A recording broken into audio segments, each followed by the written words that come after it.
با استقبال جشن فرخنده ملت 28 سالگی استقلالیت دولتی جمهوری تاجیکستان در ناحیه واسع انشاءهای گوناگون اجتماعی مورد بهره برداری قرار داده شدند. در دهه گلدره جماعت دهات به نام میرعلی محمد علیف بنای مکتب رقم 52 مورد استفاده قرار داده شد.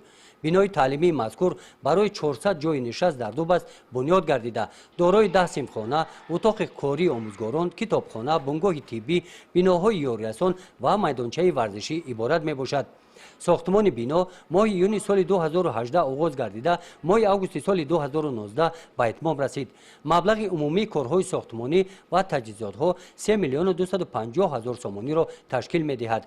گرد و اطراف بنا با مساحت 1200 متر سفالک‌های بتونی چینده شده و 420 متر کوادراتی کبودزار کرده شده است. در دهه ما با مکتب زمانوی نیاز داشتند و سایکاران محلی اقدام گرفتند در اساس پروژه اساسیات وحدت ملی پیشروی میلاد محترم امامزاده رحمان چنین مؤسسه زیبا و زمینه‌ای را ساختن مورد استفاده قرار داد.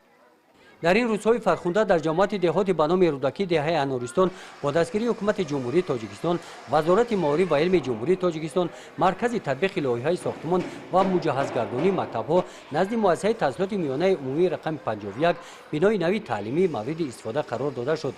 بنای نوی تعلیمی برای 340 جای نشست در دو بست با نظرداشت صنفخانه‌های فنی آماده گردیده است.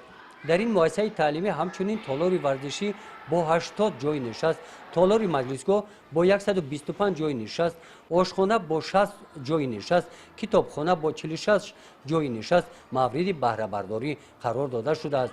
کارهای ساختمانی انشاءات مذکور را جمعیت دارای مسئولیتش محدود نیاگری به انجام رسانیده در کارهای ساختمانی 50 نفر ساکنان محلی به کار جلب کرده شدند.